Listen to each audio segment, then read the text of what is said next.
শোনেন, এখন আমি কিছু করতে পারবো না। তোমাকে কে কিছু করতে বলেছে? আমি তো তোমার কাছে এসেছি শুধু।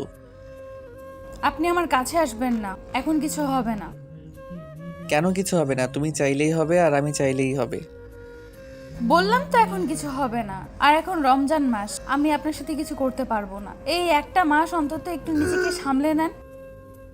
বললেই হলো। তাছাড়া বিয়ে হয়েছে কয়েকটা দিন হলো, তার উপর তোমাকে এই কয়েকটা দিন কাছে পাইনি।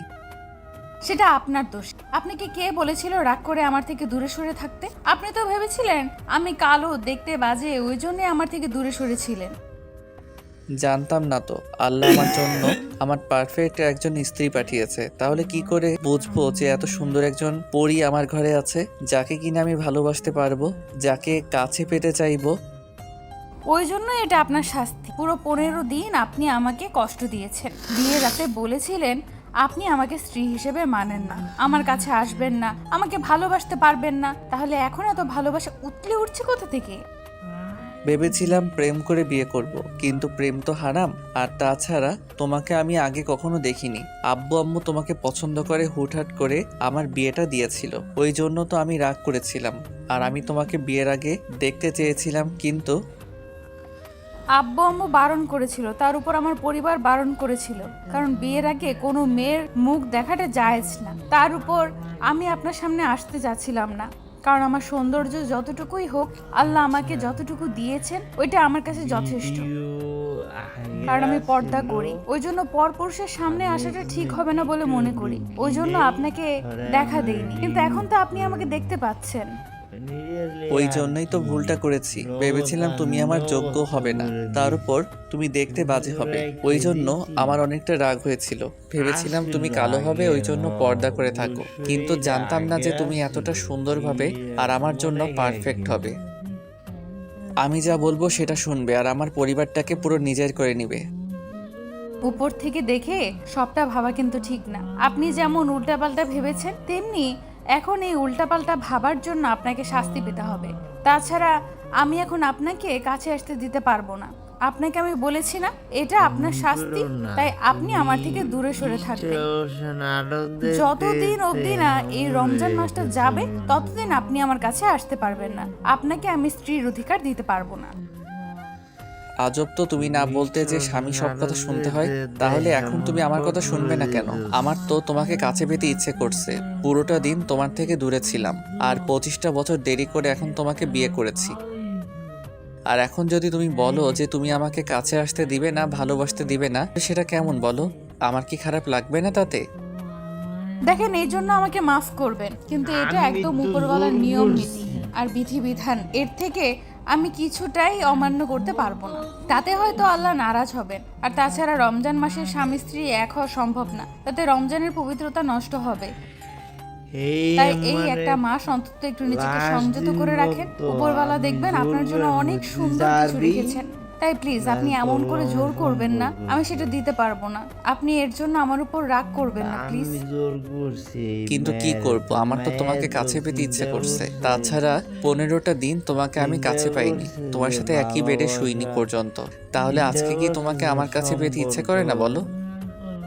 তখন আপনাকে কে বলেছিল রাগ দেখিয়ে সোফায় গিয়ে শুতে? তাছাড়া আপনি তো আমার মুখটাও দেখেননি। যখন বিয়ের পরদিন সকালে যখন দেখলেন, তখন আপনি অবাক হয়ে তাকিয়েছিলেন। আমি ভেবেছিলাম আপনার আমাকে পছন্দ না, ওই জন্য আপনি এমন করে আমার দিকে তাকিয়ে আছেন। আমি দেখতে হয়তো বাজে, ওই জন্য আপনার আমাকে পছন্দ না। কে বলেছে পছন্দ না? অনেক বেশি পছন্দ।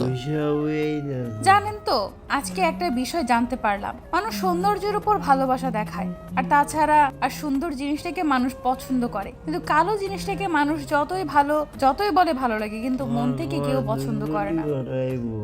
তুমি এমনটা কেন বলতেছো? আর তাছাড়া আমি কি এমন করলাম যার জন্য তোমার কাছে এমনটা মনে হলো? ওই তো, আমি যদি সুন্দর না হতাম আপনি আমাকে ভালোবাসতেন না, আমাকে স্ত্রীর অধিকারটাও দিতেন না, আমার কাছেও আসতেন না, ভালোবাসতেন না। এখন আমি দেখেছেন একটু সুন্দর তো, ওই জন্যই আপনি আমাকে ভালোবাসতে চাইছেন, কাছে আসতে চাইছেন, নিজের স্ত্রীর অধিকার দিয়েছেন। আর যদি আমি কালো হতাম, কখনো আপনি এই ভালোবাসাটা দেখাতেন না। আপনি ভেবেছিলেন যে আমি কালো, ওই জন্য আপনি আমার মুখটা পর্যন্ত বাসরাতে দেখেননি। তাহলে এখন এত ভালোবাসা আসছে কোথা থেকে? কারণ আমি সুন্দর, ওই জন্য আপনি আমাকে এমন করে কাছে টেনে নিতে চাইছেন, তাই না? আয়শার এরকম কথা শুনে ঈশান বেশ কিছুক্ষণ চুপ করে ওর মুখের দিকে তাকিয়ে রইল। তখন আয়শা একটা মুচকি হাসি দিয়ে বলল, আমি আপনাকে কষ্ট দেওয়ার কিংবা মন খারাপ করার জন্য এরকম কথা বলিনি, কিন্তু দেখেন এটাই স্বাভাবিক। কালো জিনিসটার দূর থেকেই বলে যে ভালো লাগে কিংবা পছন্দ হয়, কিন্তু নিজের করে কেউ পেতে চায় না। এমনিভাবে আপনিও তেমনটাই ছিলেন, আর এখন আমি এই কথাগুলো বলে হয়তো আপনাকে কষ্ট দিয়ে ফেললাম, তার জন্য মাফ করবেন আমাকে। আরে না না, তেমনটা নয়। কিন্তু একা কথা কি জানো তো, আমার ছোটবেলা থেকে ইচ্ছা ছিল আমার সুন্দর একটা বউ হবে, যে সবটা গুছিয়ে দিবে, আমার পরিবারটাকে নিজের করে নিবে, আমার প্রতি কেয়ারিং দেখাবে। আর তুমি তো জানো যে আমি বিয়ের আগে থেকে কতটা ছন্নছাড়া ছিলাম। ওই জন্য আব্বু আম্মু জোরপূর্বক তোমার সাথে আমার বিয়েটা দিয়েছিল। কিন্তু আমি ভেবেছিলাম যে তুমি কাল তার উপর আমার পরিবারটাকে গুছিয়ে নিতে পারবে কিনা, আর আমি জানতাম না যে তুমি এত বেশি কেয়ারিং। তারপর যখন আস্তে আস্তে তোমার প্রতি আমার নজরটা পড়লো, দেখতে পেলাম যে তুমি আমার মনের মতোই, ওই জন্য এখন তোমাকে ভালোবাসি। এখন তুমি যদি বলো ভালোবাসি না, আর ভাবো তোমার সৌন্দর্যের প্রেমে পড়েছি ওই জন্য তোমাকে ভালোবাসি, তাহলে আমার আর কিছু বলার নেই। হ্যাঁ, এটা ঠিক যে সবাই সৌন্দর্যকেই ভালোবাসে, আর আমিও তেমনটাই করেছিলাম, কিন্তু এখন চেহারার থেকে মনের সৌন্দর্যটাই অনেক বেশি প্রাধান্য দেই। সেটা তুমি আমাকে শিখিয়েছো। আপনার কথা শুনে অনেক বেশি ভালো লাগে। আপনি যে আগের থেকে অনেক বেশি পাল্টে গেছেন সেটা দেখে আমার ভালো লাগতেছে। আর শোনেন, এই একটা মাসে অন্তত একটু দূরে থাকার চেষ্টা করেন, তাছাড়া রমজান গেলে তো আমরা এক হতে পারবো, তাই না? পুরো একটা মাস তোমার থেকে কি করে দূরে থাকবো? তুমি জানো না আমি তোমাকে কতটা ভালোবাসি, তাহলে তোমার থেকে আমার পক্ষে দূরে থাকা কি করে সম্ভব? একটু বুঝতেই পারতেছো না? আর আমি অমন করে দূরে সরে থাকতে বলিনি, আপনাকে বলেছি আমাদের মাঝে কিছুই হবে না, কিন্তু আপনি তো আমার সাথে থাকতে পারেন, আমাকে বুকে জড়িয়ে নিতে পারেন, আপনি আমাকে বুকে নিয়ে ঘুমাবেন, তাহলেই তো হয়। আর শুধু আমাদের মাঝে ওই সম্পর্কটা হবে না যেটা রমজান মাসে না করাটাই ভালো, তাতে হয়তো রমজানের পবিত্রতা নষ্ট হবে। তাই আমি বলি কি, আপনি একটু সংযত করুন নিজেকে। আচ্ছা ঠিক আছে, না হয় করলাম, কিন্তু তুমি আমাকে কাছে আসতে দিবে তো? আমাকে তোমাকে জড়িয়ে ধরতে দিবে তো? একটা চুমু অন্তত দিতে দিবে আমার বউটার কপালে? আরে আমি আপনাকে কখন কথা দিয়েছি আর সেটা পালন করিনি? সেটা কখনো হয়েছে? আপনি খুব ভালো করেই জানেন আমি কখনো মিথ্যা বলি না, আর তাছাড়া মিথ্যা বলাটা আমার কাছে জঘন্যতম অপরাধ, আর ওই জন্যই আমি সব সময় সত্য কথা বলি। আচ্ছা, তোমরা যে মাদ্রাসায় পড়তে সেখানে কি সবাই এরকম পর্দা করতো? ওই জন্য তুমিও পর্দা করে থাকতে? হ্যাঁ, এটা আবার না জানার কি আছে? তাছাড়া আপনি জানেন না যে সকল মুসলিম মেয়েদেরকে পর্দা করাটা ফরজ? আর তাছাড়া পর্দা না করলে রাস্তায় যে কোনো ছেলে বাজে নজরে একটা মেয়ের দিকে তাকাবে, কিন্তু পর্দা করলে তার মুখটা অবধি কেউ দেখতে পাবে না। আর একটা কথা কি জানেন তো, বাজে জিনিসগুলোর দিকে মানুষের নজরটা একটু বেশি থাকে। তেমনি ভাবে আমি যদি নিজেকে ঢেকে না রাখি, আর আল্লাহর দেওয়া সৌন্দর্যটাকে যদি আড়াল না করে রাখি, তাহলে সবাই এটা উপভোগ করার জন্য বাজে নজরে তাকাবে আর বাজে চিন্তা ভাবনা করবে আমাকে নিয়ে। ওই জন্য এটা সৌন্দর্যকে ঢেকে রাখাই ভালো। এটা স্বামী, তাহলে আমি অন্য কাউকে কেন দেখাবো? এই জন্যই বোধহয় ওই বাজে মেয়েগুলোর দিকে সবাই অমন করে তাকায়। বাজে মেয়ে কাদের বলতেছে? আরে যারা ওই পর্দা করে না, তারা কেমন করে যেন সবসময় উল্টাপাল্টা ড্রেস পরে ঘুরে বেড়ায়, ওরা কি বাজে মেয়ে নয় বলো? দেখেন, ওরা বাজে নয়, কিন্তু ওদের মনোভাবটা উল্টো পাল্টা আর অন্যরকম বাজে হয়ে গেছে। ওই জন্যই ওরা ওসব আজে বাজে ড্রেস পরে বেড়ায়, কিন্তু ওদের সাধারণ শিক্ষা আর ইসলামিক জ্ঞান নেই বলে ওরা এমন করে, এসব বাজে বাজে ড্রেস পরে। কিন্তু ওরা যদি জানতো একটা পরপুরুষ ওদের দিকে কি নজরে তাকায়, তাহলে কখনোই পর্দা ছাড়া তো দূরে থাক, নিজেকে বাসা থেকে বেরও করতো না। কিন্তু এখন নারীরা স্বাধীন হতে গিয়ে নিজেদেরকে সবার সামনে এমন ভাবে তুলে ধরেছে, যার জন্য তাদের সবার কাছে প্রতিনিয়ত হেনস্থা হতে হচ্ছে। এটা হচ্ছে এই যুগের দোষ, মানুষের নয়। তোমার কাছ থেকে আমার অনেক কিছু শেখার আছে। তুই যত এসব কথাগুলো বলতে শুরু করো, আমি অবাক হয়ে যাই যে আমি কোনো কিছুই জানতাম না, যার জন্য তোমার কাছ থেকে এগুলো নতুন নতুন শিখছি, আর আমার তত বেশি ভালো লাগছে। এটা না জানার কিছুই নেই, এটা স্বাভাবিক বিষয়। আপনি হয়তো আমার মতো করে পড়ালেখা করেননি, এই জন্যই জানেন না। তো এখন থেকে যেটা জানার ইচ্ছা হবে, যেটা আপনার মনে হবে যে এটা ভুল কিংবা ঠিক, আপনি বুঝতে পারছেন না, সেটা আমাকে জিজ্ঞেস করবেন, আমি আপনাকে সবটা বলে দিব, কেমন? আর আমি যদি না জানি উপরওয়ালা হয়তো আমাকে আর আমার মনে হয় আপনি আমাকে প্রশ্ন করবেন, উপরওয়ালার আদেশ আমি সব আপনাকে বলে দিতে পারবো। তাই এখন এমন কোনো কাজ করবেন না যেটা সম্পর্কে আপনার ধারণা নেই, যেটা আপনার কাছে ভুল বা সঠিক বলে মনে হচ্ছে না, সেই কাজটা আপনি কখনো করবেন না। জি আগে বেগম সাহেবা। আচ্ছা ঠিক আছে, এখন ঘুমিয়ে পড়েন, অনেক রাত হয়ে গেছে।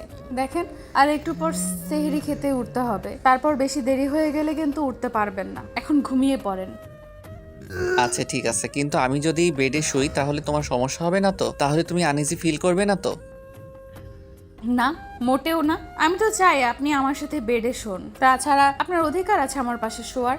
আমি তো আপনাকে বলেছি আপনি আমার পাশে শোবেন, আমি আপনার বুকে মাথা রাখবো, আপনি আমার মাথায় হাত বুলিয়ে দিবেন, আমাকে জড়িয়ে ধরে ঘুমাবেন। এটা আপনার হক। আমি শুধু এই জন্যই আপনাকে সবটা দিতে পারবো না, কারণ এখন রমজান মাস। রমজান মাসটা চলে যাক, তারপর এখন এমন কিছু একটা আবদার করবেন না প্লিজ। আয়েশার কথাতে ঈশান একটা মুচকি হাসি দিয়ে ওর অনেকটা কাছে আসলো। তারপর ওর মুখের পাশে হাত রেখে তারপর ওর কপালে ঠোঁটের স্পর্শ দিতে আয়েশার চোখ জোড়া বন্ধ করে নিল। তখন ঈশান ওকে ছেড়ে দিয়ে বিছানায় শুয়ে পড়তেই আয়েশা ওর পাশে শুয়ে তারপর আলতো করে ওর বুকে মাথা রাখতেই ঈশান ওকে জড়িয়ে ধরলো, তারপর মাথায় হাত বুলিয়ে দিতেই লাগলো। একটা সময় আয়েশার ঘুম আসছিল না দেখে বলতে লাগলো, জানেন আমি সব সময় আল্লাহর কাছে চাইতাম যে এরকম একটা স্বামী যেন আমি পাই, আমি যার কাছে যেটা আবদার করব সে যেন আমাকে সেটাই দেয়। মানে কি বলতে চাইছো তুমি? আরে এই যে আপনার বুকে আমি মাথা রেখেছি, আপনি আমাকে পরম যত্নে আমার মাথায় হাত বুলিয়ে দিচ্ছেন, আমাকে আদর দিয়ে দিচ্ছেন, মাঝে মাঝে আমার কপালে চুমু দিচ্ছেন, এগুলো কি আপনার ভালোবাসা না? বলেন, ভালোবাসা কি শুধু শারীরিক সম্পর্কের মধ্যেই হয়? সেটা নয়, দুজন দুজনকে বুঝতে পারা, দুজনের মনের কথাগুলো ফিল করা, তারপর খারাপ লাগা ভালো লাগা, এটা বুঝতে পারাটাও কিন্তু ভালোবাসার অংশ। আর আমি জানি আপনি আমাকে কতটুকু বুঝতে পারেন। হয়তো কয়েকটা দিন কষ্ট দিয়েছেন, কিন্তু এখন অনেক বেশি ভালোবাসেন। আমিও উপরওয়ালার কাছে সব সময় দোয়া করি আমার বউটাকে যেন আমি সব সময় এভাবে বউকে সাথে জড়িয়ে ধরে রাখতে পারি, আমি যেন তার কথা মতো চলতে পারি, দিনের পথে চলতে পারি, রমজানের পবিত্রতা রক্ষা করতে পারি। অবশ্যই উপরওয়ালা আমাদের মনের ইচ্ছা পূরণ করবেন। আর শোনেন না, আমার না একটা ইচ্ছা ছিল। হ্যাঁ বলো, আমি তোমার সব আবদার রাখবো, তুমি যেটা বলবে আমি সেটাই শোনার চেষ্টা করব। আর তুমি খুব ভালো করে জানো আমার বউ আমার কাছে কিছু চাইলে আমি সেটা না দিয়ে পারি না। তেমন কিছু না, কিন্তু জিনিসটা উপরওয়ালার মাধ্যমে আমাদের সাথে আসবে। তাছাড়া এখন চাই না, আমি আপনাকে আগে বলে রাখতে চাই, যদি বেঁচে থাকি তো রমজানের পর আমরা বিষয়টা ট্রাই করব, কেমন? এটা কেমন কথা? উপরওয়ালা হয়তো অবশ্যই আমাদের মনের ইচ্ছা পূরণ করবেন। এখন তুমি বলো তুমি কি চাও? আমি চাই আপনি আমাকে একটা বেবির আম্মু বানিয়ে দিবেন। কি হলো, পারবেন না? আমার বউটার এই আবদারটুকু, আমি তো জানতাম না আমার বউটা এতটা রোমান্টিক আর এত বেশি ভালোবাসে, যার জন্য আমার থেকে 1 মাস আগেই বেবি চেয়ে রাখতেছে। আপনি শুধু নিজেই রোমান্টিক নয়, আপনার বউটার রোমান্টিক। শুধু রমজানের পবিত্রতা রক্ষার কারণে এখন সেটা হতে পারছে না, কিন্তু একটা বার রমজানটা যাক, দেখবো স্বামীকে কিভাবে ভালোবাসতে হয়। আচ্ছা ঠিক আছে, এখন ঘুমিয়ে পড়ো। সত্যিকারের ভালোবাসাগুলো এমনই হয়। তো ভালো থাক ভালোবাসা। সবাই রমজানের পবিত্রতা রক্ষা করবেন আর সবার সাথে ভালো থাকবেন, সুস্থ থাকবেন এবং সুন্দর ব্যবহার করবেন। ধন্যবাদ। আল্লাহ হাফেজ।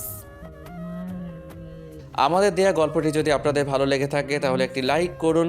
আরও নতুন নতুন গল্প পেতে চ্যানেলটি সাবস্ক্রাইব করে বন্ধু হয়ে আমাদের পাশে থাকুন। ধন্যবাদ সবাইকে।